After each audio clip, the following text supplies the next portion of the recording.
മഹാദേവ, അവരുടെ കയ്യിൽ അവൾ കിട്ടിയേക്കുന്ന വറചട്ടിയിട്ട് വറക്കുന്നുണ്ടാവും. അവരുടെ മുഖത്തേക്ക് കടഞ്ഞെടുക്കുന്ന വാതിലോട്ട് മാറി മാറി നോക്കി ദയനീയതയോടെ നിന്നവൾക്ക് നേരെ 5 പേരും അടുത്തുള്ള കുഷിയിലും ചേർലുമായിരുന്നു കലിപ്പിൽ അവളെ നോക്കിക്കൊണ്ടിരുന്നു. എന്നാൽ അകത്തി രക്ഷപ്പെട്ട സന്തോഷത്തിൽ അവളുമാരി ശ്വാസം വലിച്ചു വിട്ടത് ഇഷു. 1 2 3 4 എടിയെ 5നെ കാണുന്നില്ല. എന്ത്, ലീവിനെ കാണുന്നില്ല എന്ന് പറഞ്ഞു ബെഡിൽ ഇരുന്നവളുമാർ ചാടി എണീറ്റ് പരസ്പരം നോക്കി.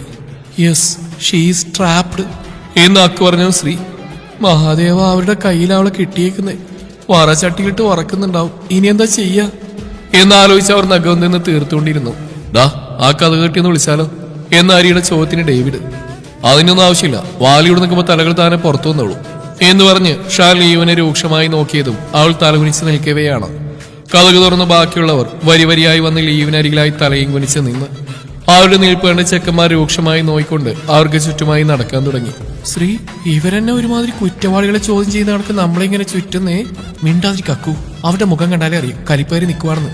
നമ്മളായിട്ട് കുഴി കുഴിക്കണം, മിക്കവാറും ചുമലിൽ നിന്ന് വടിച്ചെടുക്കേണ്ടി വരും എന്ന് പരസ്പരം കുശിക്കുശിക്കിയതും കിച്ചു അവർക്ക് മുമ്പിലായി വന്നിരുന്ന അക്കുവിനെ നോക്കി. എന്തായിരുന്നു അവളുമാരുടെ ഒരു ജാട? ആരുടെ അമ്മൂമ്മനെ കെട്ടിക്കാനായിരുന്നടി നിങ്ങളുടെ ഉദ്ദേശം എന്ന് കളിപ്പിട്ട് അക്കു മനസ്സിൽ. ഇയാടെ അമ്മൂമ്മനെ കെട്ടിക്കാൻ എന്തേ? രാവണൻ ആ ഹീറ്റായ മുഖത്ത് കുറച്ച് വെള്ളം കോരി ഒഴിക്കും ഞാൻ എന്ന് പല്ലിയടിച്ചുകൊണ്ട് ആത്മയടിച്ചതും ഡേവിഡ്. എന്തായിരുന്നു പറഞ്ഞേ? ആ, സ്വയം കണ്ടെത്താൻ പോലും അഹങ്കാരി എന്ന് പറഞ്ഞ് ശിവയെ കൂർപ്പിച്ച് നോക്കിയ ശിവ മനസ്സിൽ. അസുരൻ ആ കണ്ണിയെ കുത്തിപ്പൊട്ടിക്കും, നോക്കി പേടിപ്പിക്കുക. നിൽക്കുന്ന നിപ്പ് കണ്ടില്ലേ? ഇത്രയും ദിവസം വട്ടം കറക്കൊന്നും അറിഞ്ഞില്ലെന്നുള്ള ഭാവം കണ്ടിട്ട് ഒന്നിട്ട് പൊട്ടിക്കാനാ തോന്നേ എന്ന് ഷാലീനെ നോക്കിപ്പണ്ട് പറയവേ. കടുവ ഞങ്ങളെ മനസ്സിലാക്കാൻ അവർക്ക്, എന്നിട്ട് കുറ്റം മുഴുവൻ ഞങ്ങൾക്കോ? അടിക്കാൻ ഇങ്ങോട്ട് വാ കോഹിൽ ഷാൻവർ എന്ന് ആത്മഹതിച്ചുകൊണ്ട് മുഖം വെട്ടിത്തിരിച്ചു. 2 കിട്ടാത്തതിന്റെ കേടായുള്ളമാർക്ക് എന്ന് ആരെയും കൂടെ കലിപ്പിൽ പറയവേ ഇഷു പുച്ഛിച്ചു വിട്ട് മനസ്സിൽ. ഒഞ്ഞ് പോയടാ കരികുമാറി, അറ്റ്ലീസ്റ്റ് മുഖത്തെങ്കിലും നോക്കണം മിസ്റ്റർ. 5ന്റെയും ഭാവം നോക്ക്, ഇത്രയും നമ്മൾ പറഞ്ഞിട്ട് വല്ല കുലുക്കൊണ്ടോന്ന് എന്ന് ദക്ഷൂടെ പറഞ്ഞ ശ്രീ. കുലുങ്ങാൻ ഞങ്ങളിവിടെ 2 സ്റ്റെപ്പ് ഇട്ട് തൊള്ളാം എന്തേ എന്ന് ആത്മയടിച്ചുകൊണ്ട് 5ഉം തലയും കുനിച്ച് നിഷ്കുഭാവം മെയിൻറ്റെയിൻ ചെയ്ത് നിന്നു ചെക്കന്മാർ പരസ്പരം നോക്കി. ഇവരോട് വായിട്ടലച്ചിട്ടൊരു കാര്യമില്ല, ഇവരുടെ അഹങ്കാരത്തിനുള്ള തിരിച്ചടി കൈയോടെ കൊടുത്താലേ ശരിയാവത്തുള്ളൂ എന്ന് ഡേവി പറഞ്ഞിർത്തിയതും 5 പേരും ഞെട്ടിലോടെ മുഖമുയർത്തി നോക്കിയതും. പൊക്കടായുളുമാരെ എന്ന് പറഞ്ഞതിന് പുറകെ ഷാലിയെയും ദക്ഷശ്രീയെയും 2 കൈകളിലായി കോരിയെടുത്തു. ദേവി ശിവയെയും ഹരി ശിവനെയും അരയിലൂടെ ചുറ്റി തോളിലായിട്ട് കണ്ട് അവിടെ വായും തുറന്നിരുന്ന അക്കുവിനെ കിച്ചു കൈ മാറിൽ പിണച്ചുകൊണ്ട് നോക്കിയതും അവൾ ഇളിയോടെ പുറകിലേക്ക് ചുവട് വെച്ചതും കിച്ചു കലിപ്പിൽ മിഴികളടച്ചു തുറന്നു മുന്നിലായവളെ കാണാതെ കലിയിൽ. അക്കു എന്ന് അലറിയതും രാവണ അലറാതെ ദിവിടെ ഇങ്ങട് വാ, ഞാൻ മുകളിലെത്തി എന്ന് പറഞ്ഞു വിളിച്ചു. ഇത്തവണ വായും തുറന്നിരുന്ന് ബാക്കിയുള്ളവരായിരുന്നു. എത്ര ഓടിയാലും അങ്ങേറ്റ കയ്യിൽപ്പെടും, ഓടിച്ചിട്ട് പിടിച്ച് എക്സ്ട്രാ മേടിക്കുന്നതിന് നല്ലതല്ലേ സ്വയം കീഴടങ്ങുന്നു എന്ന് ആത്മയോട് അക്കു നിന്നു. അവര് സ്റ്റെയർ കയറി. ഡോ അസുര, എന്നെ താഴെ ഇറക്കുന്നുണ്ടോ എന്ന് ശിവ കലിപ്പായതിന് രവി. നീ എന്നതാടി വിളിച്ചേ? അസുരനെന്നോ? നിന്റെ വാടെക്കുന്നുണ്ട് ഞാൻ എന്ന് പറഞ്ഞതിന് ശിവ പുച്ഛിച്ച് മുഖം തിരിച്ചു. എന്താ നോക്കുന്നേ? പിന്നെ പിടിച്ച് കടവ് കൂട്ടി അടക്കും ഇയാള് എന്ന് ലീവ് പള്ളി അടിച്ചവൻ ഷാൻ. എന്നെ കൊണ്ട് കടുങ്കൈ ചെയ്യിക്കരുതില്ല. ലീവ് എഗെയിൻ ദാറ്റ് പുച്ഛം. ഡോ കരി, താഴെ ഇറക്കും എന്നെ, എനിക്ക് നടക്കാനറിയാം. ഇറക്കുമല്ല, നിന്റെയൊക്കെ സ്വഭാവത്തിന് ഇവിടുന്ന് താഴോട്ട് ഇടുക വേണ്ടത് എന്നിട്ട് ഇഷു വായിക്ക് സിബിട്ട്. എന്താ നോക്കുന്നേ? ഇനി നിനക്കെന്തെങ്കിലും പറയാനുണ്ടോ എന്ന് ദക്ഷി കലിപ്പിൽ ചോദിച്ചിട്ട് ശ്രീ. അതിനെന്നതിനെ ചൂടാവുന്നേ, ഞാൻ എന്തെങ്കിലും പറഞ്ഞോ എന്ന് പുച്ഛിച്ച് വിട്ടതും അവൻ അവളെ ഒന്ന് പള്ളിയടിച്ച് നോക്കി. എത്ര കുതിരയിട്ടും കാര്യമില്ലെന്ന് മനസ്സിലായി 4 പേരും അടങ്ങി നിന്നു. എന്നാൽ അക്കു ഇളിയോടെ നിന്നു. കിച്ചു ഗൗരവത്താൽ കഥകു തുറന്നു. എന്താ അകത്തോട്ട് കയറൂല്ലേ? കയറണോ? കയറണ്ടേ? കയറണമോ? കയറണ്ടേ എന്ന് പറയവേ അവന്റെ കരിപ്പ് ഭാവം കണ്ട് കയറാം എന്ന് പറഞ്ഞ് അവളുമാരെ ദയനീയമായി നോക്കി അകത്തേക്ക് വലിഞ്ഞതും ബാക്കി 4 പേരും പരസ്പരം ദയനീയമായി നോക്കവേ ചെക്കന്മാർ ഗൗരവത്തോടെ തങ്ങളുടെ പാതികളെയും കൊണ്ട് അവരുടെ റൂമിലേക്കായി കയറി കഥകടച്ച് ലോക്ക് ചെയ്തവൻ അക്കുവിന് നേരെ മാറി കൈ പിണച്ചുകൊണ്ട് കഥകോട് ചേർന്ന് നിന്നു. അക്കു നിഷ്കളങ്ക ഭാഗത്തോടെ കിച്ചുവിനെ നോക്കി ഇളിയോടെ. ഉപദേശാണോ മൈ? ആണെങ്കിൽ പെട്ടെന്ന് ആയിക്കോട്ടെ. യശോദാമ എപ്പോഴും പറയും നിന്നെയൊക്കെ ഉപദേശിച്ച് നേരെയാക്കാൻ ആരെങ്കിലും ഇറക്കുമതി ചെയ്യേണ്ടി വരുമെന്ന്. ഇനിയിപ്പോ അതിൽ നിങ്ങൾ വിജയിക്കുകയാണെങ്കിൽ ഞാൻ നന്നാവാൻ തയ്യാറാ. ഉപദേശം നിനക്ക് കേൾക്കില്ല, നീ കുറച്ച് ദിവസങ്ങൾ കൊണ്ട് ബോധ്യതാ. എന്തായിരുന്നു പ്രഹസനം? അതൊക്കെ കേട്ട് കഴിഞ്ഞ അന്ന് എന്തൊരു ആറ്റിറ്റ്യൂഡായിരുന്നു. അത് ഇട്ടുകൊണ്ട് പോയി മൂച്ചിയത് നിങ്ങള്, എന്നിട്ട് പ്രഹസനം മുഴുവൻ പ്യാവൻ ഞങ്ങളോ? അത് കൊള്ളാം. സത്യം അറിഞ്ഞ് പൊട്ടം കളിപ്പിച്ചാൽ നിന്റെയൊക്കെ കുട്ടികളിക്കുന്ന തുള്ള. കെട്ടിയ പെണ്ണിനെ അറിയാത്ത നോക്കാത്ത പിന്നെ പക്വതയാവും. കുഞ്ഞു പോയേ എന്ന് പറഞ്ഞ് പൂച്ചിച്ച് വിട്ടു. അതിനെന്താണ് നിനക്കൊരു പുച്ഛം? അല്ലേ, ഇതെന്റെ മുഖം, എന്റെ ചുണ്ട്, എനിക്കെന്തൊന്നും ചെയ്യാൻ പാടില്ലേ? ഇത് നല്ല കൂത്ത്. എനിക്കിഷ്ടമല്ല ഇതുപോലുള്ള കോക്രിയാണിക്കല്. ഇറ്റ്സ് ജസ്റ്റ് ഇറിറ്റേറ്റ് മീ അക്കു എന്ന് കളിപ്പായതും പേടിപ്പിച്ച് റൂമിൽ കയറ്റാനും പോരാ. നമുക്കൊന്ന് പുച്ഛിക്കാൻ അനുവാദമില്ലെന്ന് പറഞ്ഞാൽ എന്റെ പട്ടി കേൾക്കും. ഇന്ത്യൻ നിയമപ്രകാരം നമുക്ക് പുച്ഛിക്കാനുള്ള അധികാരമുണ്ട് എന്ന് ആത്മയുടെ മനസ്സിൽ പുച്ഛിച്ചതെങ്കിലും അത് പുറമേക്ക് നല്ല വെടിപ്പായി കണ്ട കിച്ചു ഞൊടിയിടയിൽ അവളെ വലിച്ച് തന്നോട് ചേർത്ത് പിടിച്ച് വെട്ടിത്തിരിഞ്ഞുകൊണ്ട് അവളെ വാതിലോട് ചേർത്ത് നിർത്തിയതും പകച്ചുപോയ അക്കു. എന്താ? നിനക്ക് അനുസരണ തീരെയില്ലെന്ന് മനസ്സിലായി. അതൊന്ന് പഠിപ്പിക്കാൻ പറ്റുമെന്ന് ഞാനൊന്ന് നോക്കട്ടെ എന്ന് പറഞ്ഞ് അവളിലേക്കായി ചേർന്ന് വന്നതും വിറച്ചുപോയ അക്കു. ദേ ഞാൻ വിടുന്നുണ്ടോ?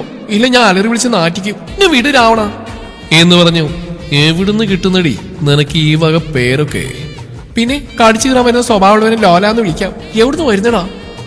അക്കു എന്താ നിങ്ങളുടെ കിഡ്നി ഒന്നും എടുത്തില്ലല്ലോ? ജസ്റ്റ് ഒന്ന് മുഖം കൂട്ടിയതിനാണോ? ആ ഇപ്പൊ എനിക്കത് ഇഷ്ടാവില്ല. അഥവാ ഞാൻ ഇഷ്ടപ്പെട്ട് കഴിഞ്ഞാ അത് നിനക്ക് താങ്ങത്തുമില്ല എന്ന് പറഞ്ഞ് വായും തുറന്നു നിന്ന അക്കു. എങ്ങേരിത് എന്ത് വാങ്ങിയാ പറയുന്നേ എന്ന കണക്ക് നിന്നും അവളുടെ ഭാവം മനസ്സിലാക്കിച്ചു അവളിലേക്കായി ചേർന്നുകൊണ്ട് പതിയെ. ഇനിയും നീ മുഖം കൂട്ടിയ ഉറപ്പാണേ ഞാൻ കടിച്ചെടുക്കുകയുണ്ട്. ഓ അത്രേ ഉള്ളോ? എന്താ പറഞ്ഞേ? സത്യം പറഞ്ഞാൽ നിന്റെ ആ ഭാവം തല്ലുവിളിത്തിരക്ക് കാണുമ്പോ എനിക്ക് അതിനേക്കാൻ തോന്നിക്കഴിഞ്ഞാ പൊന്നു മോളെ ഒന്നില് നിർത്തില്ലേ രാവണൻ. പടച്ചോനെ, വഴി കൂടി പോണ ആനനെ കൊണ്ടാണ് ഷാർമ അടിച്ച് വിളിച്ച്. ഇങ്ങേര് മിക്കവാറും എന്നെ സോസി കൂട്ടി കഴിക്കും എന്ന് ആത്മേടിച്ചുകൊണ്ട് അവര് നോക്കി വിളക്കി ചിരിച്ചു. ഒരു തമാശ പറഞ്ഞപ്പോഴേക്കും അതങ്ങ് സീരിയസ് ആയിട്ട് അടി ചേച്ചി ചുമ്മാ ഓരോന്ന്. ഇനി മുതൽ അക്കു ഡീസന്റ് ആയിരിക്കും. സത്യം. നായയുടെ വാല് വളയുന്ന നീ നന്നാവുന്ന ഒരുപോലെയാ. റിസ്ക്കുള്ള സത്യം ഒന്നും ഇടണ്ട. നിനക്ക് നന്നാവും ഇത് തന്നെ ധാരാളം എന്ന് പറഞ്ഞ പാടെ അക്കുവിന്റെ അധരത്തിലായി അമർത്തി മുത്തിയതും കണ്ണുമിഴിച്ച് നോക്കിയെന്ന അക്കു കിച്ചുവിനെ തന്നിൽ നിന്നും തള്ളി മാറ്റി. പോട ഉമ്മച്ച കാപാലിക എന്ന് വിളിച്ചു പോയി കഥക തുറന്ന് വാമൂടി പുറത്തേക്ക് ഓടി. അവളെ നോക്കി വാതിൽക്കലായി നിന്ന കിച്ചുവിന്റെ ചുണ്ടിൽ ഒരു ചെറുചിരി മിന്നിമാഞ്ഞതും അവന്റെ അത്തരം മന്ത്രിച്ചു. വട്ട് കേസ്. താഴെക്കണോ? ചെവി കേൾക്കില്ലേ നിങ്ങക്ക്? എന്റെ കൃഷ്ണ താഴെ നിർത്തുന്നുണ്ടോ എന്ന് പറഞ്ഞ് കളിപ്പായതും ദേവി ശിവയൊന്നായ ബെഡിലേക്കായിട്ട പാടെ അവൾക്ക് മുകളിലായി സ്ഥാനം പിടിച്ചിരുന്നു. ഇനി നിന്റെ വാ തുറന്നാലുണ്ടല്ലോ അഹങ്കാരി എന്ന് വെച്ചെടുത്തോ ദേവിയുടെ കൈത്തലം തെന്നി നീങ്ങി അനാവൃതമായ ശിവയുടെ വയറിലായി അമർന്നു. അവന്റെ സ്പർശനത്തിലുള്ള ആകെ വിറച്ചുപോയ ശിവ പകപ്പോടെ ദേവിയെ ഉമിനീരിറക്കി നോക്കി. എവിടെ പോകടി നിന്റെ നാവ്?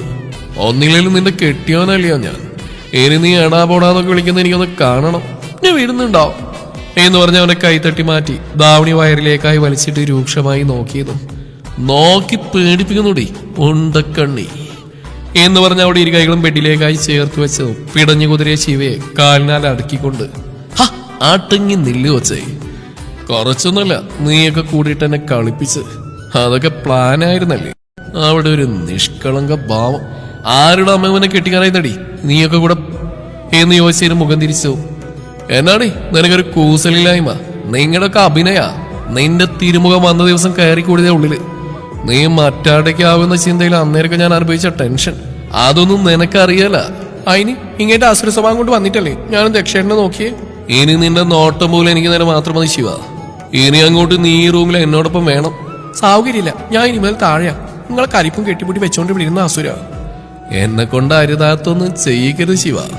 ഇന്നു മുതൽ നീ ഇവിടെ കാണും എന്റെ വീട്ടിൽ എന്നോടൊപ്പം എന്ന് പറഞ്ഞ പാടെ അവളുടെ കഴുത്തിലായ അമരെ കടിച്ചുകൊണ്ട് അവിടെ നുണഞ്ഞെടുത്തു. അവന്റെ പ്രവൃത്തിയിലൊന്ന് ഏങ്ങിപ്പോയ ശിവയുടെ വിരലുകൾ ഡെവിയുടെ നെഞ്ചിലായി അമർന്നു. അവളിൽ നിന്ന് അകന്നു മാറിയ ഡെവി പതിഞ്ഞ സ്വരത്തിൽ, നീ ഇവിടെ കാണും ശിവ. എന്റെ പെണ്ണ് എന്റെ കൂടെ മതി. എന്നെ കൊണ്ട് കൂടുതലൊന്നും ചെയ്യിപ്പിക്കരുത് എന്ന് പറഞ്ഞ് അവളിൽ നിന്ന് വിട്ടുമാറിയതും പിടഞ്ഞെണീറ്റ ശിവ കഴുത്തിൽ കൈ ചേർത്ത് വെച്ച് കഥകിറന്ന് പുറത്തോട്ട് ഓടിയതും ഹൃദയത്തിൽ പടർന്ന തണുപ്പിൽ ഡെവി ബെഡിലേക്കായി മലർന്ന് ശിവയുടെ വയറിലായി അമർന്നവന്റെ കൈത്തലത്തിലായി ചെറുചിരിയോട് അമരെ മുത്തി. നിനക്കെന്താളി എന്നെ കാണുമ്പോ ഒരു പുച്ഛഭാവം? ഇത്രയും ദിവസം എന്തായിരുന്നു അഭിനയം? പൊട്ടം കളിപ്പിക്കായിരുന്നല്ലേ? ഷാന്റെ ചോദ്യം കേട്ട് അവൾ പറഞ്ഞു. അതിന് പ്രത്യേകം കളിപ്പിക്കണോ? ഓൾറെഡി പൊട്ടനല്ലേ, കടുവ എന്ന് പിറുപിറുത്ത് അവൻ നല്ല വ്യക്തമായി കേട്ടു. എന്താ വിളിച്ച? കടുവാന്നോ?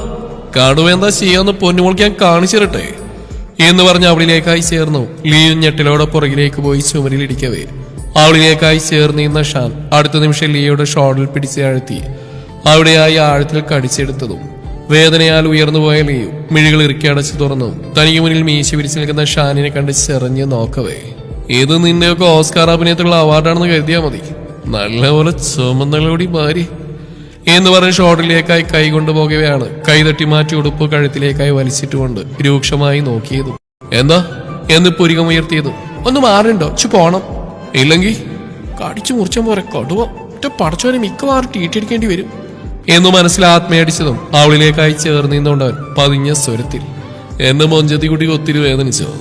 ഇല്ല, കടിച്ചു മുടിച്ച നല്ല സുഖമാണല്ലോ, വേദനിച്ചിട്ട് പാടില്ല, മുറിഞ്ഞെന്ന് തോന്നുന്നു. ഓയിൻമെന്റ് തരട്ടെ? തരട്ടെ തരട്ടെന്ന് പറയാൻ കൊണ്ടു തരി എന്ന് പറഞ്ഞ ഡ്രസ്സിന് മുകളിലൂടെ നീറ്റുള്ള ഭാഗത്തായി പിടിച്ച് എരിവൽച്ച ഷാനിനെ ചെറഞ്ഞു നോക്കിയതും ഞൊടിയിടയിൽ അവിടെ കൈയെടുത്ത് മാറ്റി ഷോൾഡറിൽ പിടിച്ച് താഴ്ത്തിയ പാടെ ചുണ്ടിലായി ചുണ്ട് ചേർത്ത് വെച്ചു. അവന്റെ പ്രവൃത്തിയിൽ കൂട്ടത്തോടെ തലയിൽ നിന്ന് ഒളിച്ചോടിപ്പോയ കിളികളെ ലിയു തിരഞ്ഞുകൊണ്ട് കണ്ണുമിഴിച്ചു നിന്നും അവളുടെ കാതിലായി. ഇനിയും വേദനിച്ചാ പറഞ്ഞാ മതി, ഇക്കാടെ കുട്ടിക്ക് ഇക്ക തന്നെ മരുന്ന് വെച്ചുതരാം എന്ന് പറഞ്ഞ ബോധത്തിലേക്ക് വന്ന ലിയു ഷാനിനെ തന്നിൽ നിന്നും തള്ളി മാറ്റി പുറത്തേക്ക് ഓടി. ദക്ഷ് റൂമിലേക്കായി പ്രവേശിച്ച പാടെ ശ്രീ ദക്ഷിൽ നിന്നും പിടഞ്ഞിറങ്ങി പുറകോട്ട് മാറിയതും കഥകടച്ച് ലോക്ക് ചെയ്ത ദക്ഷ് ഷർട്ടിന്റെ കൈ തെറുത്ത് വെച്ച് ശ്രീയെ മിഴികൾ ചിമ്മാൻ നോക്കിയതും അവന്റെ നോട്ടത്തിൽ പതിരിപ്പോയ ശ്രീ, എന്താ നോക്കണേ? അവരൊക്കെ ഉണ്ടായപ്പോ ഞാനും കൂടെ കൂടിയെന്നേ ഉള്ളൂ. അതിന് നിങ്ങളുടെ നോട്ടം കണ്ടാൽ ഞങ്ങളെന്തോ തെറ്റിയത് പറയണ്ടല്ലോ. നിങ്ങൾക്ക് ഞങ്ങളെ മനസ്സിലാവാത്തതിന് ഞങ്ങളെന്ത് കഴിച്ചു? കഴിഞ്ഞോ? എന്ത് വിസ്താരം കഴിഞ്ഞോന്ന് ഞാനിപ്പോ അത് ചോദിച്ചത് നിന്നോട്? ഇല്ലല്ലോ. ചോദിക്കണോ? നോക്കുന്ന കണ്ടാൽ അറിയില്ലേ? നോക്കിയതോ അതിനൊന്നല്ല. പിന്നെ എനിക്കെന്താ, എന്റെ ഭാര്യ നോക്കിക്കൂടെ? കെട്ടിനോ നോക്കാനത്തില്ല എന്ന് പറഞ്ഞ അടിമുടി നോക്കവേ ശ്രീ അവനെ രൂക്ഷമായി നോയിക്കൊണ്ട്, ഇയാളിവിടെ നോക്കിന്നോ, ഞാൻ പോണു എന്ന് പറഞ്ഞ് ചാടിത്തുള്ളി പോയവളെ ഇടുപ്പിലായി ചുറ്റിപ്പിടിച്ച് പൊക്കിയെടുത്ത് തന്നിലേക്കായി ചേർത്തുകൊണ്ട്, അങ്ങനെ അങ്ങ് പോയാലോ? നോക്കിയ സ്ഥിതിക്ക് എന്തെങ്കിലും തരണ്ടായോ? തൽക്കാലത്തേക്ക് ഇത് പിടിച്ചോ എന്ന് പറഞ്ഞ് കവിളിലായി അമർത്തി മുത്തിയതും വായും തുറന്ന് ഇന്നവളെ കണ്ട് പതിയെ കാതിലായി. നീ ആരുടെ സ്വന്താണെന്നറിയാതെ ഈ ഒരാഴ്ചയോളം പിടിച്ചു കിട്ടിയ മനസ്സാ. എനിക്ക് മാത്രമായതുകൊണ്ട് ചെറിയൊരു കൈനീട്ടാണെന്ന് കരുതിയാൽ മതി, ബാക്കിയൊക്കെ പുറകെ എന്ന് പറഞ്ഞ് സൈറ്റ് അടിച്ചവളെ വിട്ടുമാറി ബെഡിലേക്കായി വീണുകൊണ്ട് അവന്റെ വാക്കുകൾ കേട്ടതിൽ കിളിപാറി മിഴിച്ചു നിൽക്കുന്നവളെ നോക്കി നിന്നു. ഹരി, നീ എന്നെ വിളിച്ച്? എന്ത് കരിന്ന് നീയല്ലടി വിളിച്ച്? അറിയോ ചോദിക്കണോ? ഇനി നിന്റെ വായിന്നെങ്ങാനും വീണാ എന്താ, ഞാൻ ഇനിയും വിളിക്കും, ഒരു കരികുമാർ എന്ന് പറഞ്ഞതേ കൊച്ചിന് ഓർമ്മയുള്ളൂ. അവളുടെ ഇടുപ്പിലായി ചുറ്റി തന്നിലേക്കായി ചേർത്ത പാടെ മുഖമിഷുവിന്റെ കഴുത്തിലേക്കായി ചേർത്ത് തൊണ്ടക്കുഴിയിലായി അമർത്തി മുത്തിയവൻ വേർപ്പെട്ടുകൊണ്ട്, ഇനിയും നിന്റെ വായിന്ന് ആ വാക്ക് വീണ ഇപ്പൊ തന്നതിന്റെ സ്ഥാനം മാറ്റാൻ എന്നെ കൊണ്ട് നിർബന്ധിക്കരുത് എന്ന് പറഞ്ഞ് വെട്ടിത്തിരിഞ്ഞ് വാഷ്റൂമിലേക്കായി പോകുമ്പോഴും അവന്റെ ചുണ്ടിലെ ചെറുചിരി തെളിഞ്ഞിരുന്നു. അവന്റെ പ്രവൃത്തിയിൽ പകച്ചുപോയ ഇഷു റൂമിൽ നിന്ന് ഇറങ്ങി ഓടി താഴെ തങ്ങളുടെ റൂമിലേക്കായി കയറിയതും അവിടെ അതാ താടിക്ക് കൈകൊടുത്ത് ബാക്കി 4 ബെഡിലായിരിക്കുന്നു വിത്ത് സൈലന്റ് മോഡ്. അവർക്ക് കൂട്ടായി ഓരോരുത്തരായി ഇഷുവും സ്ഥാനം പിടിച്ചു. അല്പനേരത്തെ മൗനത്തിന് ശേഷം അവർ പരസ്പരം നോക്കി വെളുക്കെ ചിരിച്ചു. കശ്മനൻ, രാവണൻ, അക്കുമുകളിൽ നിന്ന് കിട്ടിയതിന്റെ എഫക്റ്റിൽ പല്ലടിച്ച ലിയ. നന്നായിട്ട് കിട്ടിയെന്ന് തോന്നുന്നു. ഇരിപ്പ് കണ്ടിട്ട് നിങ്ങൾക്ക് കിട്ടി പോയിച്ചെന്ന് മനസ്സിലായി. 4 ഒരുപോലെ ചമ്മികളി അക്കുവിനായി തിരികെ നൽകി. അവര് നമ്മൾ വിചാരിക്കുന്ന പോലെയല്ല, ടെററാ. എന്നോട് ഇന്നു മുതൽ അങ്ങോട്ട് കൂടെ ആ റൂമിലോട്ട് ചെല്ലുന്നുള്ള പറഞ്ഞേക്കണേ എന്ന് ശിവ പറഞ്ഞിട്ട് ഞെട്ടിയ ശ്രീ പകപ്പോടെ നോക്കിയതു. എന്നാൽ ഇനി നോക്കേണ്ട മക്കളെ, മിക്കവാറും ഇന്നൊരു ഓപ്ഷൻ ഇല്ലാണ്ട് ഉറപ്പായി നമ്മൾക്ക് അതേ റൂൾ തന്നെയാവും എന്ന് ഇഷു പറഞ്ഞു. ഞാനെങ്ങുമില്ല, നിങ്ങൾ വേണി പോയിക്കോ. കാര്യം അങ്ങനെ എനിക്ക് ഇഷ്ടമൊക്കെ തന്നെയാ, പക്ഷെ അവന്റെ നോട്ടം അത് താങ്ങുന്നില്ലടി എന്നുള്ള ശ്രീയുടെ വാക്കേട്ട്, ഓ ഇവിടെ ഒരു മാറ്റമില്ല, നോക്കി ദയിപ്പിക്കായിരുന്നു ആ കടിയും കടുവ എന്നിലെയും പല്ലുകടിച്ചു. കടിച്ചു പറിച്ചു വെച്ചിക്കെന്റെ ഷോൾഡർ, എന്ത് വിശ്വസിച്ച് ഞാൻ അവിടെ മുന്നിൽ പോകുന്ന പഠിച്ചോനെ എന്ന് ആത്മയടിച്ചു. ആ രാവണൻ എന്തൊക്കെയാ പറഞ്ഞെന്നറിയോ? അനുസരണശീലം ഇല്ലെന്ന്. എന്നെ നന്നാക്കി എടുക്കൂലോ. നന്നാക്കാൻ നമ്മളെന്താ മീനോ? എന്റെ രോദനങ്ങളൊക്കെ മനസ്സിലാക്കണം. നിങ്ങൾക്കൊക്കെ അറിയോ, നമുക്കൊന്ന് പുച്ഛിക്കാൻ പോലും പറ്റാത്ത രീതിയിലാക്കിയ കലിപ്പോളി, അതിന് നമുക്ക് പ്രതികാരം ചെയ്യണം എന്ന് പറഞ്ഞ അക്കു ചുണ്ടിൽ കൈവച്ച് കിച്ച് ഉമ്മ വെച്ച് തോർത്തിരുന്നു. പ്രതികാരം? അതൊക്കെ നടക്കുവോ എന്ന് ലീ ചോദിച്ചവൻ ശിവ. നടക്കാതെ ഞാനൊന്ന് പ്രതികാരം വീട്ടിനെ കുറിച്ച് ചിന്തിച്ചതേ ഉള്ളൂ. നടന്നില്ലെങ്കിൽ നമ്മൾ നടത്തിയിരിക്കും. ആ നസ്രാണിന്റെ മുഖത്ത് നോക്കിയാ അഹങ്കാരിന്ന് വിളിച്ച് എന്ന് പറഞ്ഞ മനസ്സിൽ, അറ്റാക്ക് വരുത്തി കൊല്ലാൻ ഞാനിനി അങ്ങയുടെ റൂമിലും കൂടെ കിടക്കാം, അസുരൻ ഡേവിഡ് എന്ന് ആത്മയടിച്ച് ബാക്കിയുള്ളവരെ നോക്കിയതും അവരും പ്രതികാരം നടപ്പിലാക്കുന്നതിനായി സമ്മതമെന്നോണം കൈകൾ കോർത്തു. അതിനുവേണ്ടിയുള്ള പ്ലാനിങ് തുടങ്ങിയപ്പോഴേക്കും കഥകൾ മുട്ടി വീണതും അവരും ഞെട്ടലോടെ വാതിൽക്കിലേക്കായി നോക്കി. അക്കു, കഥ കോർക്ക്. ഇങ്ങേരിത് ശിവ എന്ന് ഡേവിയുടെ വിളിക്കു പുറമേ ലിയ, ശ്രീ, ഇഷു എന്ന് തുടച്ച പോലെ വിളിക്കവേ അക്കു. മാരാവണൻ സന്നാത്തേയും കൂട്ടിയിട്ടാണോ വന്ന്? ഞാൻ പേടിച്ചു എന്ന് ആത്മയടിച്ചു. എവിടെ പോയി കിടക്കുക നിങ്ങള്? കഥ ഓർക്കുന്നുണ്ടാക്കൂ എന്ന് രാവണന്റെ അലർച്ചയിൽ പെൺപടകൾ മിണ്ടാ നിന്നു അക്കു. ഞങ്ങൾ കുളിക്കാം മിസ്റ്റർ എന്ന് വിളിച്ചു പോയതും പുറത്തുനിന്ന് ആൺപടകൾ പരസ്പരം നോക്കിക്കൊണ്ട് ഷാൻ, ഒരുമിച്ചോ? അതെന്താ ഒരുമിച്ച് വിളിക്കാൻ പാടില്ലേ എന്ന് ലിയ വിളിച്ച് ചോദ്യം പറഞ്ഞു. ചെക്കന്മാർ പല്ലടിച്ചു. ശ്രീ പെട്ടെന്നുള്ള അവരുടെ വിളിയിൽ ദേഷ്യം പ്രകടമായതും ഇനിയും തുറന്നില്ല അതിനുള്ള കൂടെ മേടിച്ചു കൂട്ടേണ്ടി വരുന്നു മനസ്സിലായ ശിവ പതിയെ ചെന്ന് കഥക് തുറന്നു. മുന്നിൽ നിന്ന് ഡെവി ഇടിച്ചു കയറവേ ശിവ പെട്ടെന്ന് സൈഡിലേക്ക് നീങ്ങി നിന്നു. തുടരും.